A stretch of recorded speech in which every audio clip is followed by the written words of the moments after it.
Então, bom dia a todos. É um prazer receber o Dr. Ricardo Cesso, que é professor titular aqui da disciplina de nefrologia, que vai falar sobre o Censo Brasileiro de Diálise.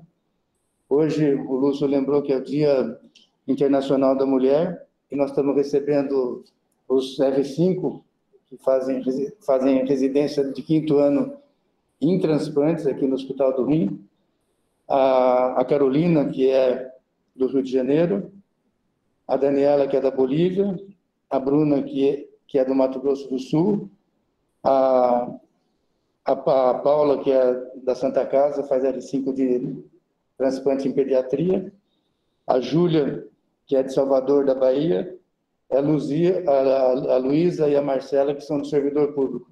Então, todas as 6 residentes de 5º ano, que vão passar durante esse ano todo aqui estudando transplante. E no Dia Internacional da Mulher, todas são mulheres. E também estamos começando esse ano recebendo os preceptores de nefrologia, que são administrados aqui pelo Hospital do Rim. São 3 preceptores, 2 que ficam aqui no Hospital do Rim e rodizia com um que fica no Hospital São Paulo. Quem está lá no Hospital São Paulo, que está online agora, é a Bárbara, que ela foi graduada no Ceará, fez residência de nefrologia aqui na Escola de Medicina, e entre os R4, quem concluiu a residência o ano passado, 3 se interessaram por ser preceptores, a Bárbara, que está no Hospital São Paulo, o Guilherme, que está aqui, e o Petros, que está aqui, está presente aqui na reunião, nessa sala aqui. Nós queremos dar as boas-vindas a todos vocês, agradecer pelo interesse de vocês na área de transplante. E o ano passado, nós iniciamos um programa um pouquinho diferente no transplante. Além da área assistencial, todos os R5 e todos os preceptores, durante o decorrer do ano, eles desenvolveram algum projeto de pesquisa e a maioria deles terminaram de escrever o artigo que está em vias de ser submetido, o que dá um diferencial bastante grande, tanto para o R5 como para os preceptores. E nessa quinta-feira é o Dia Mundial do Rim, que é um dia estabelecido internacionalmente em todos os países do mundo, e é a segunda quinta-feira do mês de março. Não sei por que foi escolhida essa data, nem porque foi escolhida a segunda quinta-feira de março, mas é uma data que é comemorada, não, é chamada a atenção no mundo todo como o Dia Mundial do Rim.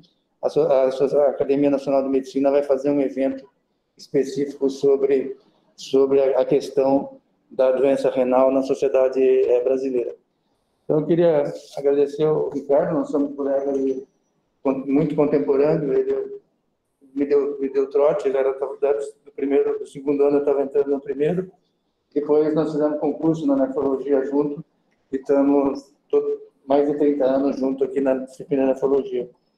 Ele é graduado em nefrologia aqui na escola, em 1978, mestrado e doutorado aqui na Unifesp, e fez mestrado em epidemiologia clínica pela Universidade da Pensilvânia, eu pude visitá-lo lá também, pós-doutorado aqui na Escola de Medicina, e ele é professor titular da disciplina de nefrologia aqui da escola. Muito obrigado, Ricardo, pela sua disponibilidade. Desde que ele chegou, ele está sempre envolvido com o Censo Brasileiro de Diálise, com registros e com epidemiologia hospitalar. Obrigado, Ricardo.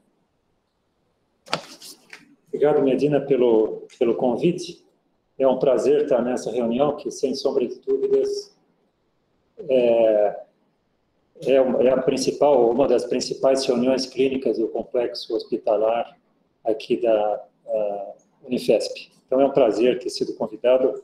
E eu vou falar um pouco aqui sobre os dados da doença renal crônica em tratamento substitutivo por diálise no Brasil.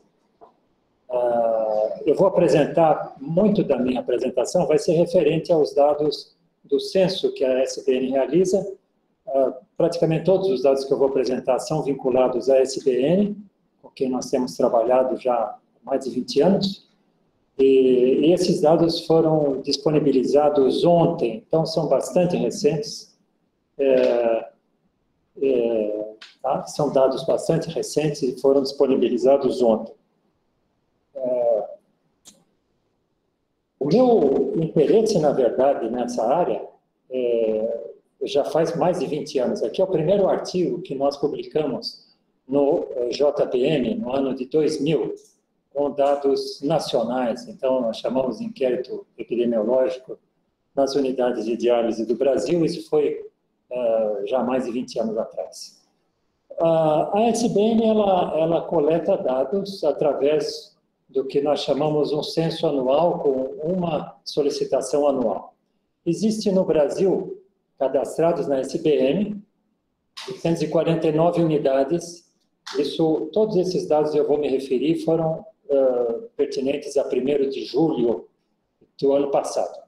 Pode ser que haja mais unidades cadastradas até na ABCDT, mas essas estão cadastradas, e são a grande maioria cadastradas na SBN. Nós fazemos um formulário online que é divulgado para os centros de diálise, com dados, solicitando informações de dados agrupados, cerca de 50 questões. O que são dados agrupados? São dados que não são individuais de cada paciente. Nós perguntamos, por exemplo, quantos têm mais de 65 anos? Quantos são do sexo masculino? Quantos morreram? Então, nós não computamos dados individuais nesse tipo de questionário para facilitar e para tornar a coisa mais ágil, é o que tem sido feito. No último ano, 30% responderam a esse formulário, 252 unidades, correspondendo a mais de 44 mil pacientes. Essa porcentagem não é a ideal, mas ela tem sido bastante suficiente para nós fazermos uma série de estimativas.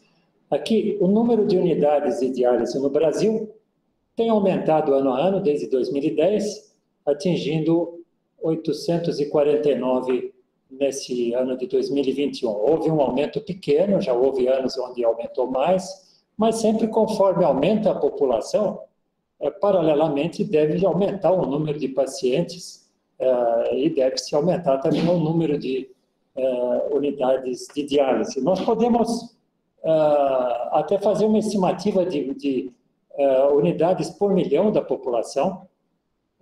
Isso pode ser utilizado pelos sistemas, pelos governantes para algum tipo de planejamento. E vemos aqui que a média tem sido 4 unidades por milhão da população, ou seja, uma unidade por cerca de 250 mil habitantes.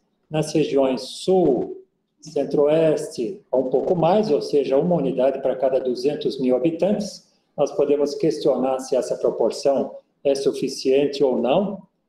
Possivelmente ela seja um pouco aquém da necessidade, mas é o que nós temos aí. A distribuição das unidades por região, 47% na região Sudeste, uma porcentagem similar na região Nordeste e na região Sul. Acontece que a população da região Sul, ela é só um pouco mais da metade a população da região Nordeste. Como eu apontei anteriormente, o número de unidades por milhão da população, ela é maior, é maior na região Sul do que na região Nordeste. Mas o número de centros é equivalente. Depois 9% na região Centro-Oeste e 6% na região Norte. Aqui nós temos a porcentagem de resposta, houve uma maior resposta na região Sul e depois menor em outras regiões, mas todas as regiões do país estão representadas. Tá? Algumas características das unidades, cerca de 75% são consideradas privadas, públicas apenas não mais do que 10%, e as filantrópicas, onde a maioria até ter um componente privado, vamos dizer assim, elas não são propriamente públicas. Se formos estimar quantas são universitárias, também não passa de 10% as unidades universitárias. Nos últimos 2 anos, nós temos nos preocupado em saber quem que dirige ou quem que é o proprietário das unidades. Isso porque nós temos observado uma expansão das indústrias internacionais na aquisição de unidades do país. Isso é uma estimativa, novamente, tem a ver com os centros que responderam, tem a ver com a nossa amostra, mas, de qualquer forma, nós temos aqui que corporações internacionais seriam proprietárias já de 18%, tem havido um crescimento, logicamente, 18% das unidades na nossa amostragem. 36% médicos nefrologistas e aqui algumas combinações médicos com outros profissionais, né? Mas a principal intenção é continuar mapeando esse crescimento ou essa proporção aqui da iniciativa internacional. Houve, a princípio, um grande aumento de unidades satélites e que depois se estabilizou, né? Ainda há muitas unidades que estão no ambiente hospitalar, um pouco menos de 50%, mas ainda há uma grande participação de unidades dentro do ambiente hospitalar, nós vemos aqui, né? Aqui, então, começamos com alguns números. No último ano, o total de pacientes em diálise no país, 148.363 estimados em 1º de julho de 2021. Esse número representa uma duplicação, se considerarmos 2007, portanto, 14 anos para duplicar, e 7 anos para aumentar 50%, 7, 8 anos para aumentar 50%. Só para dar uma ideia para vocês de como isso está aumentando. É paralelo ao aumento da população, mas tem um crescimento maior. Esse aumento foi um pouco menor nos 2 últimos anos. Ele costumava ser por volta de 5% ou até um pouquinho mais ao ano. No último ano, talvez nos últimos 2 anos, talvez relacionados à Covid, houve um aumento menor, 3,1% e até no último ano 2,5%. Tá? Isso se refletiu, logicamente, na prevalência. A prevalência por região e aqui a total em tratamento dialítico. Aqui é sempre uma questão que a gente precisa ficar claro, que é prevalência de tratamento dialítico e prevalência de tratamento renal substitutivo. Aqui nós atingimos praticamente 700 pacientes por milhão da população em tratamento dialítico. Eu não tenho os números precisos, mas suponho que pacientes com transplante renal ativo, vocês podem me corrigir depois, haja pelo menos 60, 65 mil pacientes com transplante renal ativo, o que subiria o total de pacientes para cerca de 210 mil pacientes em tratamento renal substitutivo. E essa prevalência aqui, se nós somarmos ao transplante, vamos ter 1.000 pacientes por milhão da população, ou 0,1% da população. Esse número é fácil de guardar até, 1.000 por milhão da população, ele é maior do que a média da América Latina, ele ainda é superado pelo Uruguai, que é um país muito pequeno, pelo Chile também é superado, ele está um pouquinho abaixo da média da Europa como um todo, e só para a gente citar, os principais países com prevalência de tratamento são Taiwan, que é uma região muito pequena, com mais de 2.500 por milhão da população, depois vem Japão, Estados Unidos e Coreia, entre 2.200, 2.300 a 2.500 pacientes por milhão da população. Então, comparado aos Estados Unidos, estamos com uma prevalência de menos da metade da prevalência norte-americana. Aqui nós podemos colocar até por estado essa prevalência. Nós fazemos aqui algumas estimativas por estado e vemos alguns estados que têm uma prevalência bastante alta. Olha aqui, pega o Rio de Janeiro, tem uma prevalência de tratamento que só em tratamento dialítico já chega quase a 1.000. Da mesma forma, Minas Gerais. Né? São Paulo vem um pouco depois. Aqui com 770 pacientes por milhão.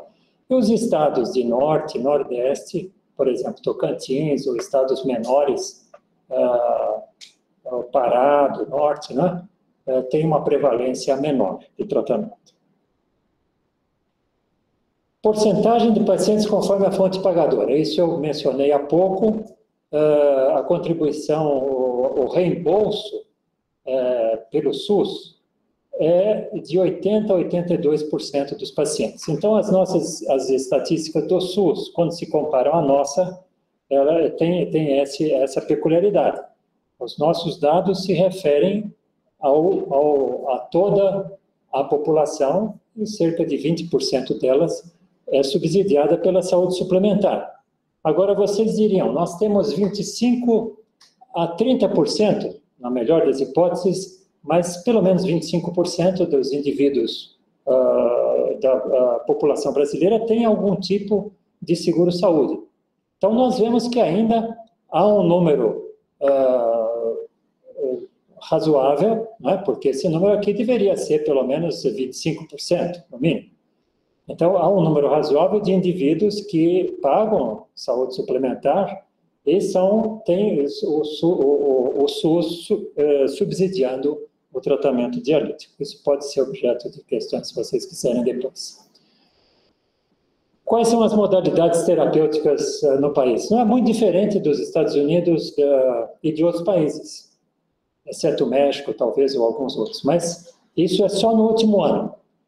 92,5% faz hemodiálise. A porcentagem de diálise peritoneal já foi superior. Aqui, no último ano, não chegou nem a bater 6%. Esse número já foi 7%, 8%, dificilmente não chegou a atingir 9%. E aqui no último ano, nós resolvemos questionar sobre a hemodiafiltração como modalidade de tratamento renal substitutivo, crônico. E naqueles pacientes subsidiados por convênio não SUS, nós vemos uma porcentagem até maior do que a diálise peritoneal já efetuando essa modalidade. Não no SUS, porque o SUS não faz esse tipo de reembolso. Mas também é um dado interessante e recente. Aqui, só vamos para essa última coluna, tem muita informação aqui. Só para vocês saberem, ou terem uma ideia, por exemplo, hemodiálise diária, 2% principalmente às custas de indivíduos não subsidiados pelo SUS.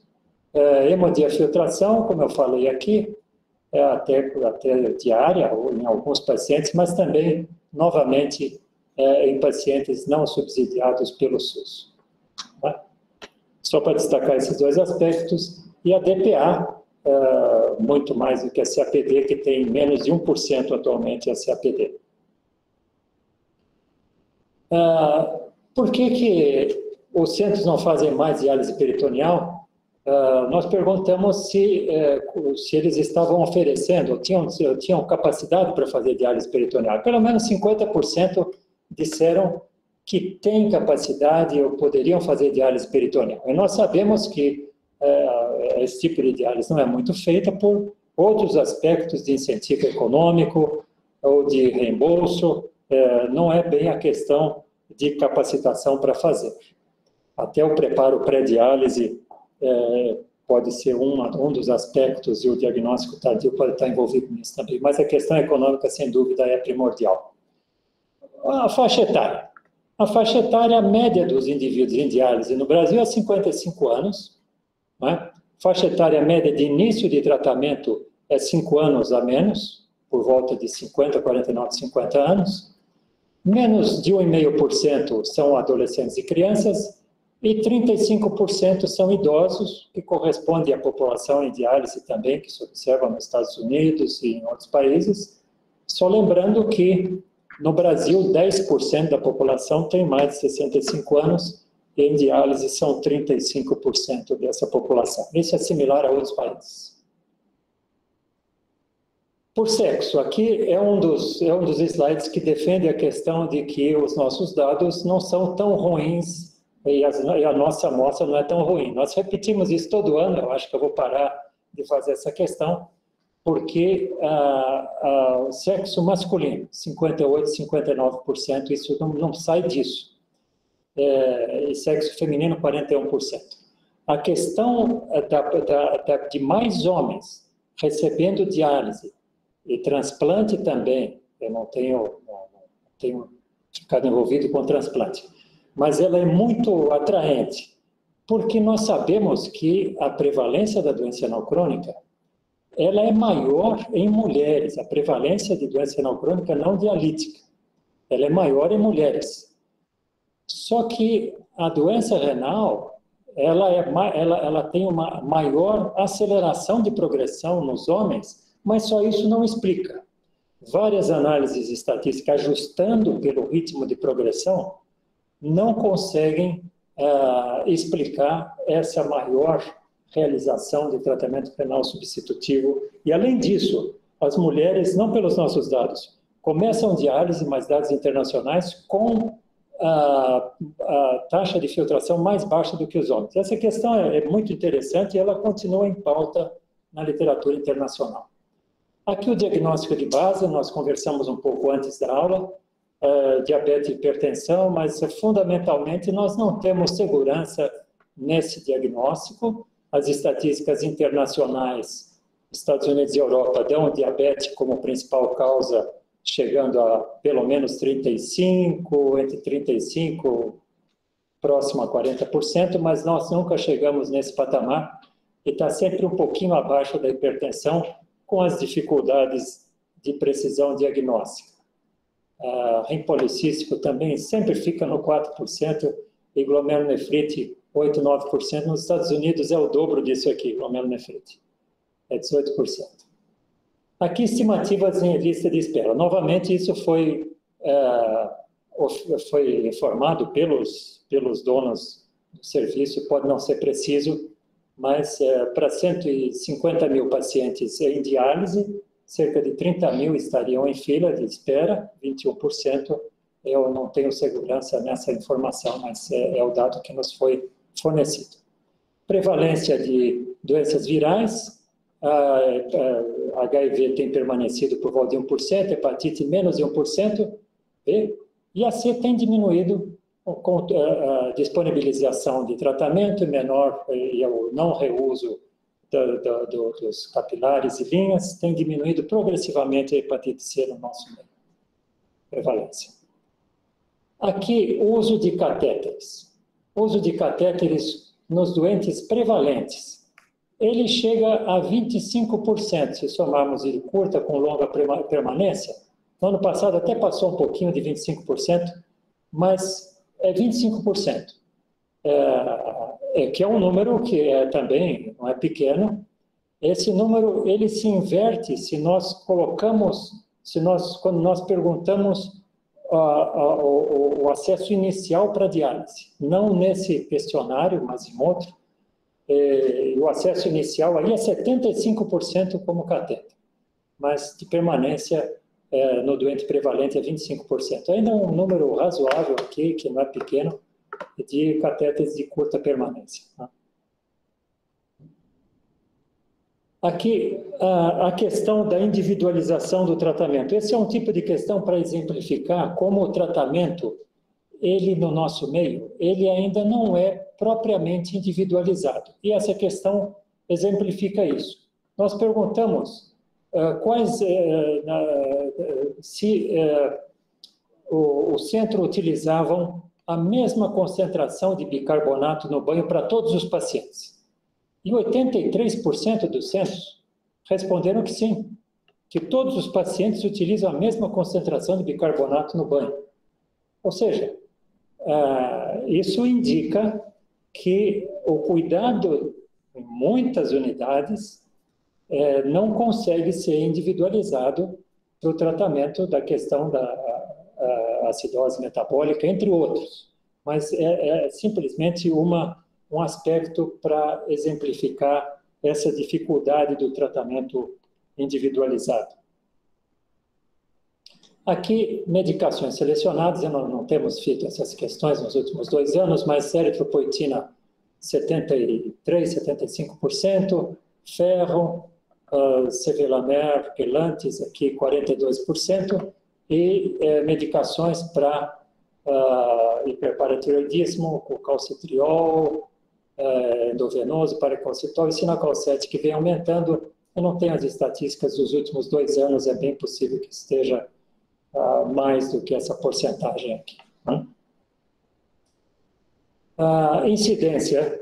Na incidência, curiosamente, nós estamos mais próximos das estatísticas internacionais. A nossa incidência global é 224 por milhão da população, ou seja, parece que, se nós confiarmos nesses dados, a nossa incidência não é tão ruim, a nossa captação de pacientes não seria tão ruim comparado a outros países. Esses dados por região, eu não tenho me atido aqui, mas é sempre superior sul, sudeste, centro-oeste e inferior norte e nordeste. Aqui está o número de pacientes. Houve uma diminuição no ano passado, talvez relacionado à Covid, e esse ano voltou a aumentar. Esse dado, novamente, tem o problema de quem preenche, porque às vezes pode ser que as pessoas considerem mudança de centro ou de... Mas nós fazemos a questão mais clara possível para colocar só o paciente novo. Mesmo assim,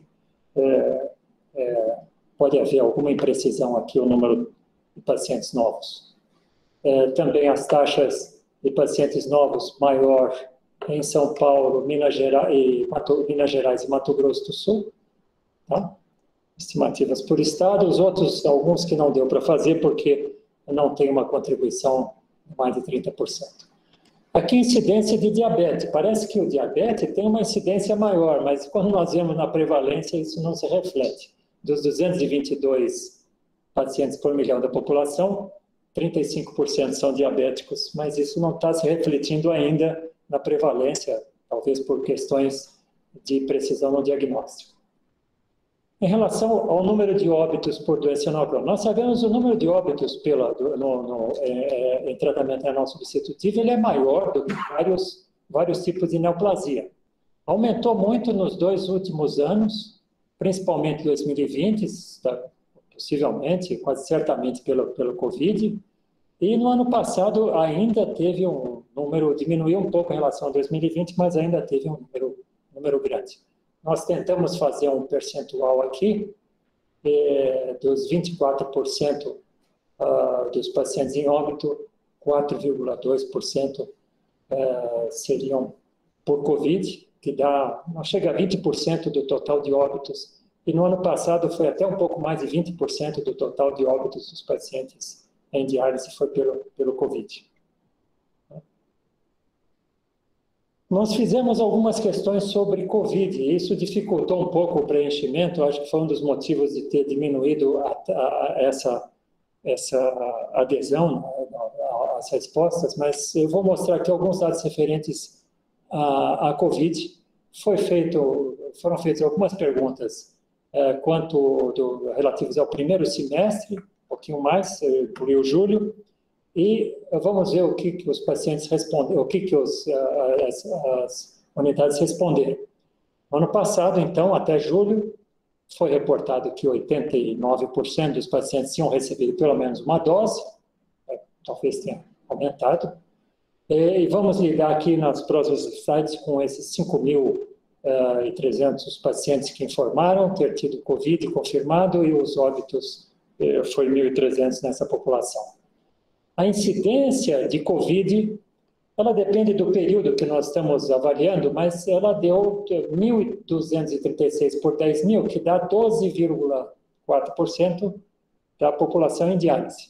Se eu transformar isso em porcentagem, 12,4%. Se aumentar o período, é possível que tivesse sido até maior do que isso, e esse é um diagnóstico confirmado. Se fosse não confirmado, possivelmente esses números estariam até bem maiores. Né? A taxa de mortalidade, eu vou falar primeiro de fatalidade, que é o que a gente usa mais. Né? A porcentagem de óbitos entre quem teve Covid. No início chegou a quase 28%, depois caiu por volta de 20%.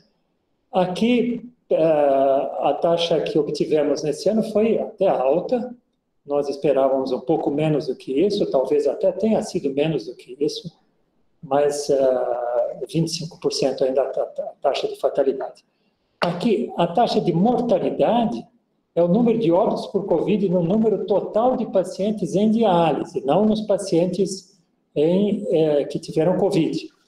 E deu 314 por 10 mil, que dá 3,1% da população em diálise.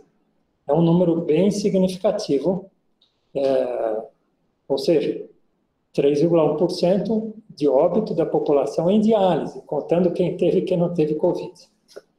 Aqui a estratégia utilizada nas unidades para os pacientes, 65% fizeram uma sala separada, os pacientes com Covid, que faziam diálise no centro. Alguns deles, além de fazer a sala separada, também faziam um turno separado, 25%, e 10% apenas o turno separado, não sala separada.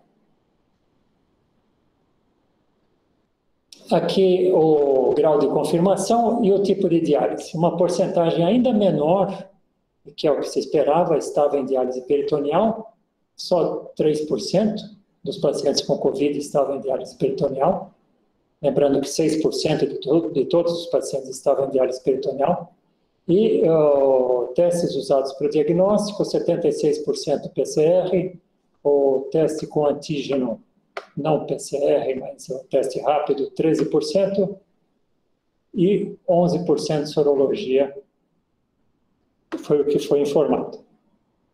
Aqui, a porcentagem de internação, isso no ano passado, no primeiro semestre, ela foi maior em 2020, ela chegou até a 50% dos nossos dados. Aqui foi 24% dos pacientes com Covid em diálise foram internados, e dos internados, metade foi para UTI, um número grande. E aqui tentamos ver o impacto no pessoal que trabalha. Foi uma amostragem, nós sabemos que houve um ou outro médico que faleceu, muito pouco, mas isso não foi captado na nossa amostragem. Na nossa amostragem nós não tivemos óbito aqui do pessoal, mas aqui sim eu acredito que se a amostra fosse maior, talvez tivéssemos alguns números aqui. Mas o pessoal que adquiriu Covid, tanto médicos, enfermeiros, técnicos, teve por volta de 25% a 27%. Eu vou aproveitar, se tenho mais 10 minutos aqui, eu vou mostrar duas outras, pelo menos esse dado aqui, que é um outro banco de dados que nós temos, que não é o censo. Quando nós queremos informações mais detalhadas, nós temos que ter informações individuais dos pacientes. E há 10 anos atrás, nós fizemos um registro, também junto à SBN, com informações individuais e com segmento de pacientes. E esse registro ele é bastante mais complexo e ele tem tem uma peculiaridade aqui que é bastante interessante. Nós contatamos as empresas de software que fornecem gerenciamento para as unidades de diálise, 5 ou 6 delas, e fizemos várias reuniões para se fazer uma padronização das informações que eles tirariam do software deles e mandariam para a SBN. Isso foi feito há 10 anos atrás. Então, mesmo para a época, ou mesmo para hoje, é uma metodologia bastante inovadora, eu posso dizer, porque não foi só um prontuário eletrônico, foram mais de 5 prontuários eletrônicos, vamos dizer assim, que foram padronizados para se obter algumas informações. Houve um auxílio financeiro, houve um suporte de informática e uma secretária só para esse serviço.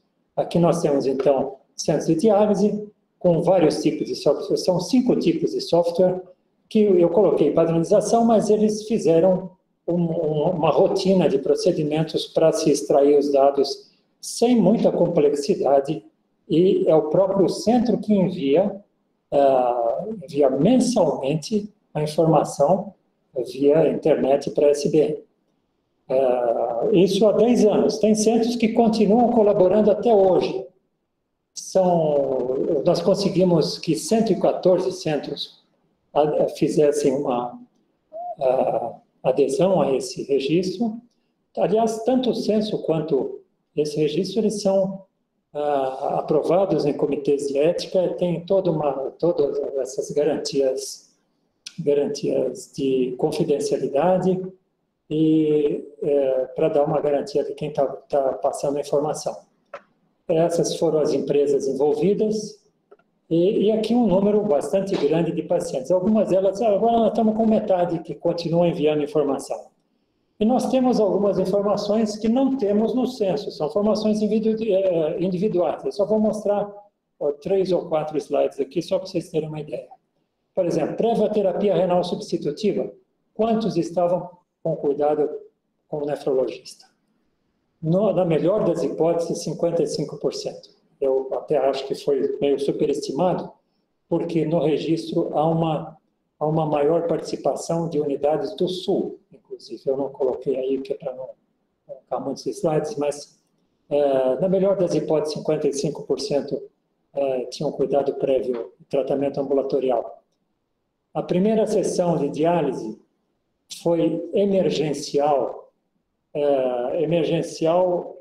cuja definição também não é tão simples assim, mas na maioria das vezes está mais relacionado com o paciente internado. Vocês veem aqui que eletiva no paciente ambulatorial, pelo menos 50%, 54% foi uma diálise emergencial com o paciente internado. Também é um número que chama atenção, bastante atenção. Aquilo que eu falei também anteriormente numa discussão prévia, quantos que começam, qual é o acesso à hemodiálise nos pacientes começando o tratamento substitutivo? É 75%. 75% em uma amostra que tem principalmente unidades da região sul e sudeste, mas tem do país inteiro. Depois isso muda no tratamento para os pacientes prevalentes, isso volta para o inverso aqui, 25% utilizando catéter. E quando nós queremos curva de sobrevida dos doentes, queremos saber, não dá para ser pelo censo, nós temos que usar desse banco. Aqui nós temos que a sobrevida de 49% foi atingida aos 6 anos. Então, na população como um todo, 50% sobreviveu 6 anos. População como um todo. Isso diz respeito a 21.660 pacientes novos. Não são pacientes prevalentes, são pacientes novos na última década. 60%, aliás, 50% sobrevivendo 6 anos. Se eu coloco só uma estratificação aqui por idade, pacientes com mais de 65 anos, 43% chega a 5 anos, enquanto que pacientes com menos de 65 anos de idade, eu tenho 66% com 5 anos, a sobrevida média deve estar por volta de 8 anos. 8 anos para quem tem menos de 65 anos de idade. Tá?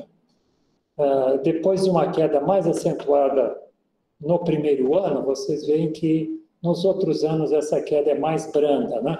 Tanto que estatísticas internacionais, repetidamente, eles tiram os primeiros 3 meses da estatística e é o que é considerado depois, é o que vem depois de 3 meses, mas isso é uma outra história.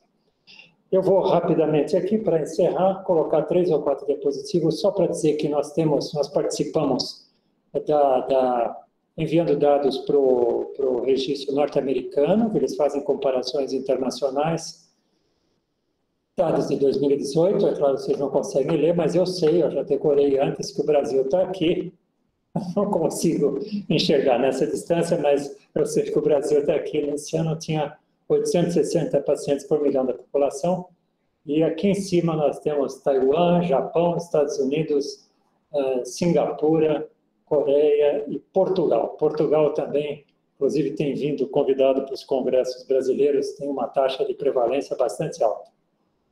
Tá? Nós contribuímos anualmente com isso, mandamos dados, às vezes, para revistas internacionais.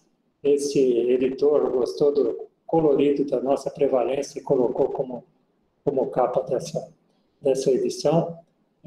Tratava dos dados como dados gerais da diálise no Brasil. Aqui foi a publicação da metodologia do registro, que é uma metodologia diferente, até comparado com registros internacionais, foi publicado. Aqui nós fizemos um outro grupo de unidades para para computar dados sobre Covid. Esse artigo aqui foi um dos primeiros que saiu, acredito, na literatura internacional sobre dados brasileiros, e ele foi feito para ser preenchido por celular, junto com a ABCDT. Foi um programinha que foi feito pela ABCDT, nós entramos juntos e rapidamente computamos dados logo no princípio da pandemia. Isso foi publicado em agosto de 2020.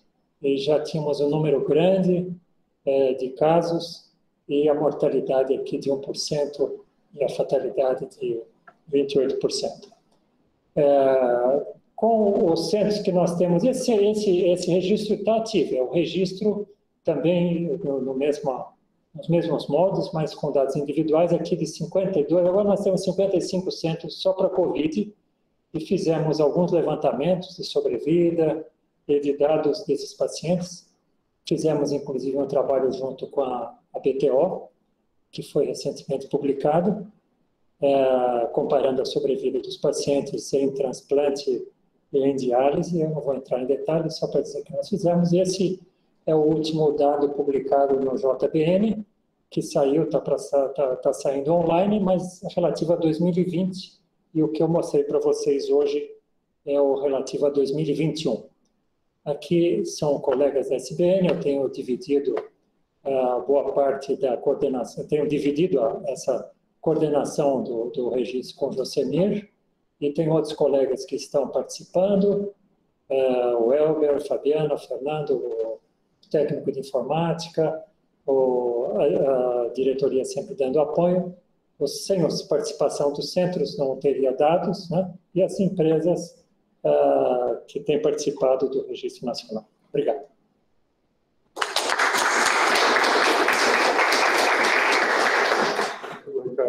Parabéns aí pela apresentação, por toda a informação de diálise do Brasil todo. E nós estamos em 15 minutos para perguntas. Daniel Rinaldi. Parabéns, Ricardo, por esse trabalho, né? Há mais de 20 anos você tem feito esse trabalho, é uma coisa extremamente importante, que mostra os nossos dados. Eu queria só fazer que você comentasse a impressão que eu tive, que a adesão tem sido cada vez menor, né? Você mesmo referiu que talvez pudesse se estender um pouco mais em relação a dados do Covid. Você acha que essa mudança no mercado de trabalho, essa quantidade grande de corporações internacionais, tem interferido também nessa não adesão? Isso é importante. Nós temos procurado, inclusive, conversar com a direção dessas empresas para que eles nos forneçam os dados das clínicas que eles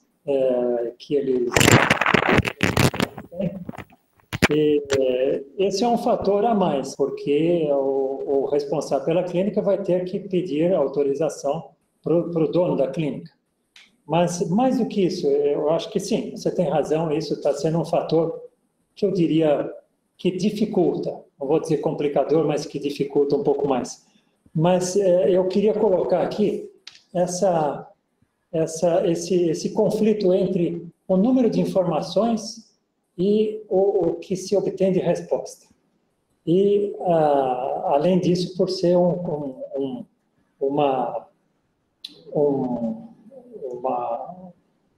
fornecimento totalmente voluntário.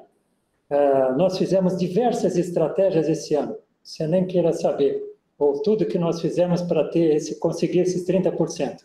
pegamos ligas de alunos de graduação, que estão vinculados à nefrologia, todos os dirigentes das regionais de nefrologia. Agora, para esse próximo ano, nós temos 2 estratégias que eu acho que seriam, supostamente, nós vamos tentar, que é simplificar as questões e envolver, eu já antecipo aqui, a Sociedade Brasileira de Enfermagem. A grande esperança são essas 2 iniciativas. A Janine, que é a diretora da Escola Paulista de Enfermagem, que trabalha bastante nessa área, já pode responder. Bom dia a todos e todas. Primeiro, parabéns, né, Ricardo? A gente sabe do seu trabalho aí de anos, né, nessa área da nefrologia, especialmente da diálise. Eu não sou, não, Medina, nenhuma autoridade nessa área. Tem aqui gente muito mais especializada, a professora Dulce que está aí. Mas eu te tenho uma curiosidade, eu entrei um pouquinho atrasado, talvez você tenha falado. Eu percebi num dos seus slides que, sim, as mulheres são, a gente sabe que elas são as candidatas principais aí à diálise, mas é a minha impressão de, apesar de elas serem as maiores, maior público-alvo, também é a que menos chega na diálise. Isso é uma verdade?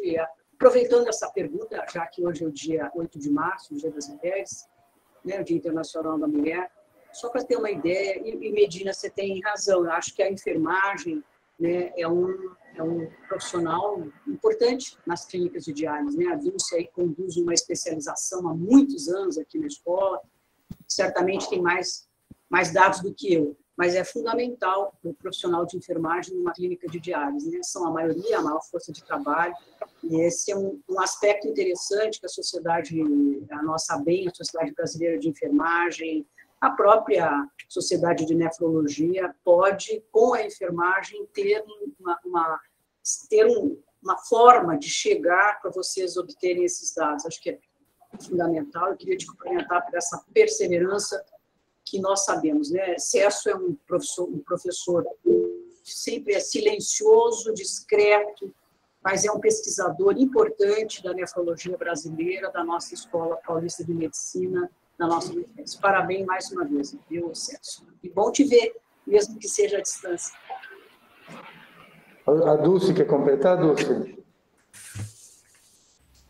Só parabenizar, Ricardo, pela excelente apresentação e esse trabalho que você tem desenvolvido aí por anos, né? E me colocar aí à disposição, né, para te apoiar, junto à Sociedade Brasileira de Enfermagem e Nefrologia, Associação Brasileira de Enfermagem, na coleta desses dados, né? Esses dados, eles podem subsidiar políticas públicas, nacionais, internacionais, então, me colocar à disposição, viu? Prazer te ver também. Ok, Dulce, Janine, é um prazer. Eu queria reiterar que nós vamos procurar, de fato, facilitar ou dar toda a condição para que a enfermagem tenha um papel de destaque nessa coleção de dados. Nós sabemos que muitas enfermeiras têm um papel importantíssimo no transplante, nós queremos, ou nos registros, e nós queremos que na diálise também isso aconteça de forma similar. Vai ser uma grande oportunidade. Quanto a essa coincidência desses dados, justo no dia da mulher, isso é o que se observa internacionalmente e tem saído artigos extremamente atuais. Não se sabe por quê, não é só uma questão de maior aceleração da doença renal crônica no homem, mas as mulheres, de fato, apesar de terem mais doença renal crônica não dialítica, elas têm menos tratamento renal substitutivo. Não é porque elas morrem mais antes de iniciar o tratamento, elas, em média, têm uma taxa de filtração até mais baixa no início do tratamento do que os homens. Há questões aí que não foram esclarecidas sobre isso. Continua ainda uma série de incógnitas para se saber, será que elas procuram menos o tratamento? Será que os médicos fazem algum tipo de seleção ali na ocasião de consultas, são questões que estão abertas. Bom, quem sabe porque as mulheres têm dupla jornada, e aí é um bom aspecto de pesquisa aí para a gente, né? Obrigado, Celso. O Adolfo tem uma questão, mas eu queria, antes de passar para o Adolfo, aproveitar que ele tem uma experiência muito grande com pacientes da saúde suplementar.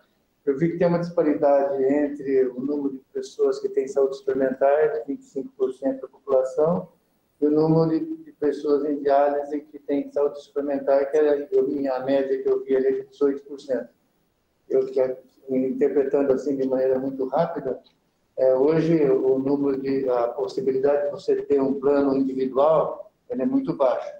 E a maior parte das pessoas que têm plano de saúde, elas são pessoas mais jovens que têm o plano de saúde enquanto elas estão empregadas. Assim que elas perdem o plano de saúde, elas perdem, assim que elas perdem o emprego, ou deixam de ser empregadas, elas perdem o plano de saúde e o custo agora está muito difícil de sustentar. Lógico que ainda tem algumas empresas que não oferecem o serviço de diálise, mas talvez a diferença principal seja relacionada a essa questão.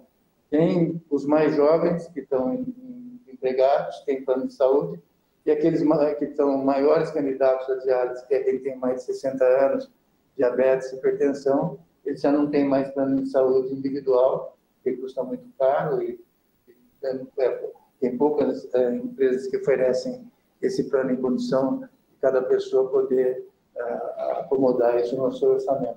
Não sei se isso pode ser explicado, mas o Adolfo tem uma experiência grande com isso, ele pode dizer qual é o perfil da diálise dele e comentar com o Celso. Bom, primeiro, Ricardo, é um prazer te ver de novo aí, um forte abraço, meu colega de residência aí, um brilhante nefrologista. Ricardo, a primeira coisa que eu queria falar era sobre o aspecto do comentário da entrada em diálise, do acesso dos incidentes. Tradicionalmente, a gente coloca como acesso à fístula e à prótese ou o catéter.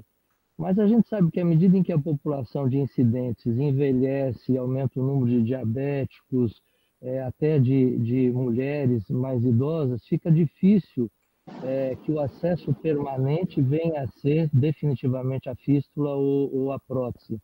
Muitas vezes o acesso definitivo será um catéter de longa permanência. Então a minha pergunta não está na hora na hora do censo ou do registro, em vez de separar catéter e fístula como primeiro acesso, separar acesso definitivo e acesso provisório para melhor elucidar essa questão da desassistência inicial, porque talvez a gente precise pôr 3 grupos, fístula e prótese, catéteres permanentes e catéteres provisórios nessa questão. Essa é uma sugestão. Quanto ao aspecto que o Medina comentou, realmente a gente só trabalha com saúde complementar e a gente só faz diálise curta diária, quer dizer, nós só temos hemodiálise diária. Então, nossos dados são bastante diferentes e não sei se valeria a pena depois alguma coisa privada com você para a gente comentar de forma diferente. Mas a mediana de idade dos nossos pacientes começando diálise é quase 10 anos maior. Quer dizer, se a média de idade dos pacientes que começam diálise no SUS aí em torno de 50 anos, a nossa mediana de idade na incidência é em torno de 60, 59, 58 e alguma coisa. O número de diabéticos é maior também, e essa história de quem tem acesso à saúde complementar em Brasília é meio complicado, porque praticamente 40% da população tem acesso a convênio médico, então fica um pouco diferente da representação nacional, né?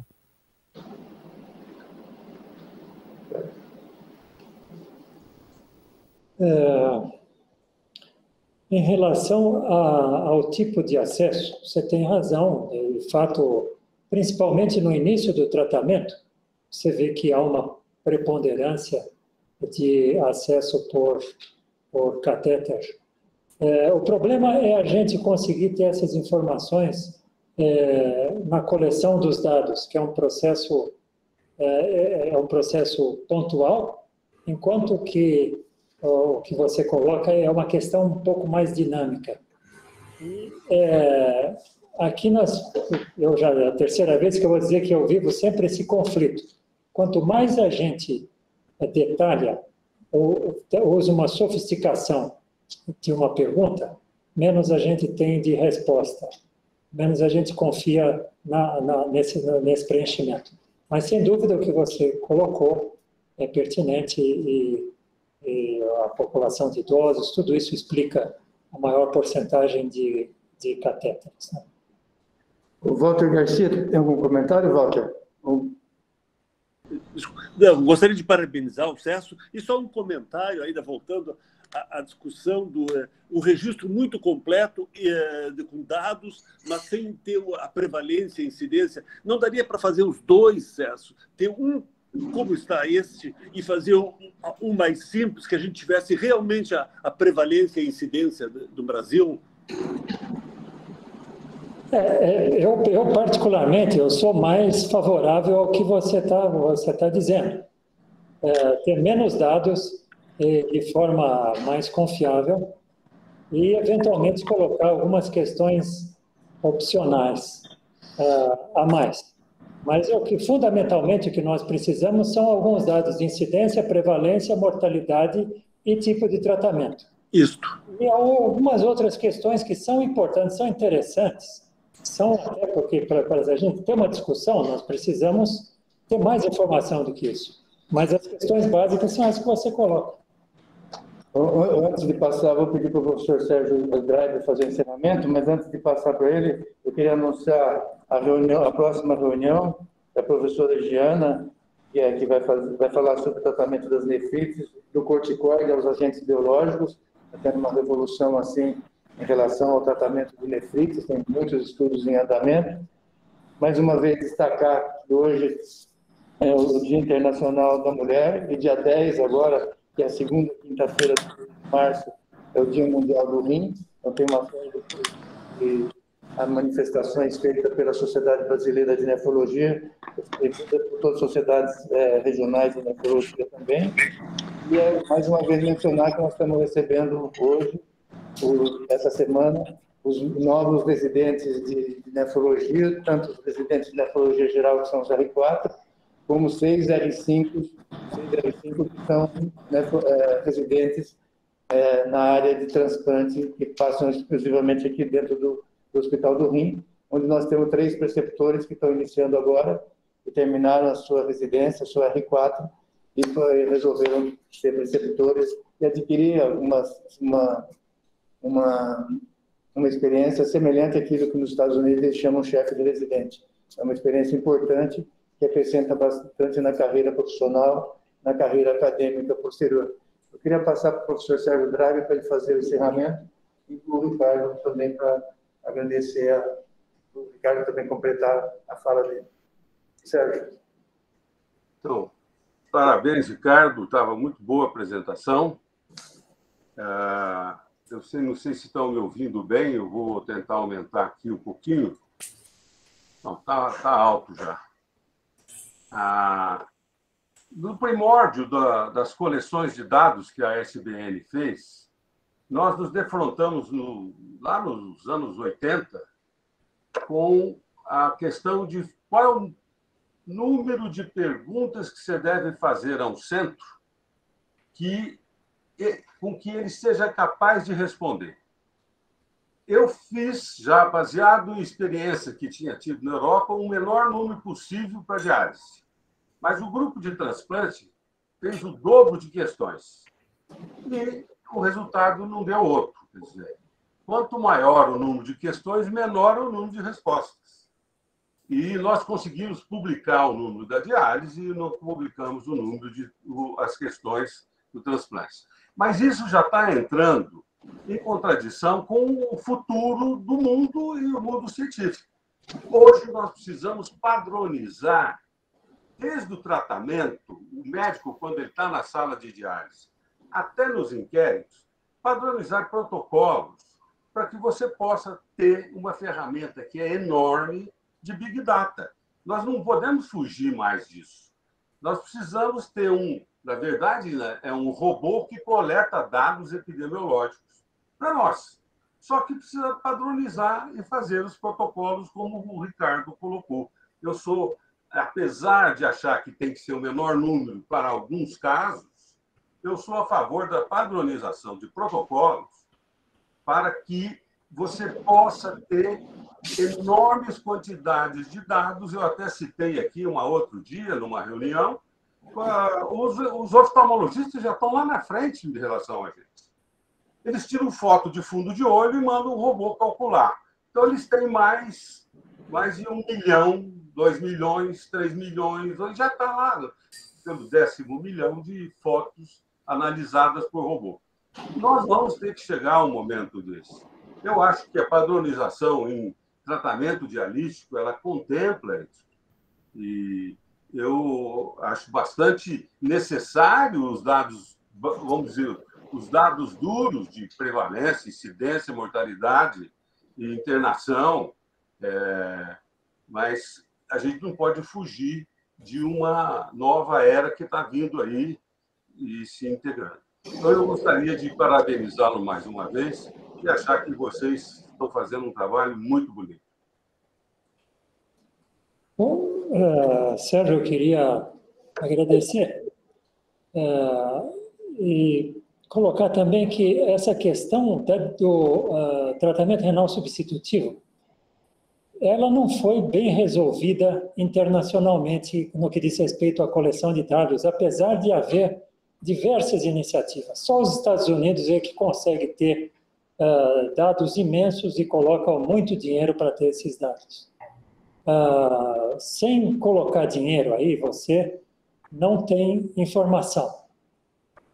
Mas, de forma geral, eu tenho que concordar em vários aspectos que você mencionou. E eu gostaria de concluir dizendo que agradeço a participação, já faz tempo que eu estava esperando, inclusive, essa chance de poder falar nessa reunião, que é uma reunião que tem uma importância muito grande, e é uma possibilidade de se divulgar essas informações que são utilizadas por todos. Todos nós usamos, esses trabalhos são super citados, e esses dados nós usamos todo dia. Muito obrigado, e vocês estão todos aqui de parabéns. Essa reunião como eu disse, como eu comecei, a principal reunião clínica que nós temos aqui na faculdade.